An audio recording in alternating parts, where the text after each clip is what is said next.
বিসমিল্লাহির রহমানির রহিম। আমরা এখন আছি দক্ষিণ উলাইন্যা ইউনিয়নের পূর্ব রাজাপুর গ্রামে। আপনারা দেখছেন এখানে একটি ডিপ টিউবওয়েল বসানোর কাজ চলতেছে। অ্যাডভোকেট এম হেলাল উদ্দিন হেলাল ভাই মাধ্যমে এই বাড়িতে একটি ডিপ টিউবওয়েল উপহার দেওয়া হয়েছে।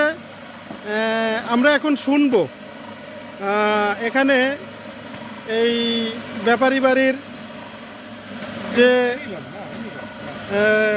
কলটি যে পেয়েছে হোসনিয়ারা বেগম, আমরা ওই হোসনিয়ারা বেগমের কাছ থেকে শুনবো। আচ্ছা, আপনি কলটি কিভাবে পেয়েছেন? অ্যাডভোকেট হেলাল ভাইয়ের মাধ্যমে আপনারা কলটি পাইছেন সর্বনিম্ন টাকায়। সরকারি ফি যেটা, আপনাদের কাছ থেকে বাড়তি কোনো টাকা তো কেউ নেয় নাই? মানে তার পক্ষ থেকে আইসা যে আপনাদেরকে কল দিছি আমাদেরকে টাকা দেন, বাড়তি টাকা দেন, এরকম কেউ তো আসে নাই? সর্বনিম্ন টাকায় পাইছেন? ও আচ্ছা, আমরা কি এখন এই কলটি পেয়ে সন্তুষ্ট? অ্যাডভোকেট হেলাল ভাইয়ের জন্য দোয়া করেন। আচ্ছা ঠিক আছে, আল্লাহ যেন হেলাল ভাইয়ের মনের আশা পূর্ণ করে, তিনি যেন এরকম আরও অনেক মানবিক কর্মকাণ্ডের সাথে জড়িত থাকতে পারে। আমরা এখন শুনবো চাঁদপুর ইউনিয়নের সাবেক ইউপি সদস্য ফিরোজ মেম্বারের কাছ থেকে। জি, আপনি একটু বলেন। বিসমিল্লাহির রহমানির রহিম।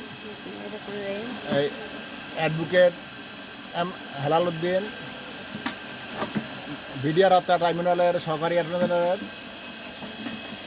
ঢাকা 10 কোট সাইডের পিপি, ঢাকা উত্তর বরিশাল উত্তর জেলার সদস্য, সম্মানিত সদস্য।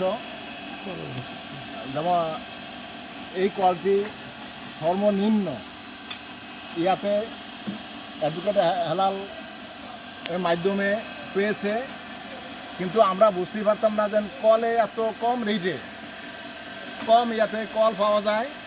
কিন্তু এই অ্যাডভোকেট হেলাল এর মাধ্যমে কলটি পেয়ে এই এলাকাবাসী সবাই খুশি, আশপাশ যারা আছে সবাই খুশি, এই হোসনিয়ারা বেগমও খুশি।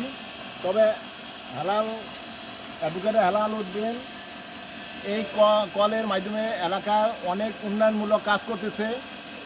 রাস্তাঘাট, মসজিদ, নদী ভাঙনি এবং বিভিন্ন প্রতিষ্ঠানে সংঘ সংগঠনের সাথে সে যাতায়াত করতেছে, যে উন্নয়নমূলক কাজের জন্য সে দৌড়াদৌড়ি করতেছে, যাতে এই মেহেন্দিগঞ্জ, হিজলা, কাজিরাটের উন্নয়নমূলক কাজ করা যায়। এই প্রচেষ্টায় সে চেষ্টা করতে আছে। এবং আগামীকাল চরেকরিয়া চৌধুরী বাড়ির ওদিকে নদী ভাঙ্গনের ওই জায়গায় তার মাধ্যমে একটি প্রকল্প আসা হয়েছে, তা সম্ভবত উদ্বোধন করব আগামীকাল আসরের সময়। তবে সবাই দোয়া করবেন দেন অ্যাডভোকেট সাহেবের মনের আশা এবং আপনাদের মনের আশা, প্রত্যেকেরই মনের আশা যেন আল্লাহ পাক পূরণ করে। এবং তারেক রহমানের, খালেদা জিয়া এদের সুবাদে সে দাড়ি শীষের নমিনেশন নিয়ে এই মেহেন্দিগঞ্জবাসীর উন্নয়নমূলক কাজের সহায়তা করতে পারে, এই বলে আমি আমার বক্তব্য শেষ করছি। আলহামদুলিল্লাহ।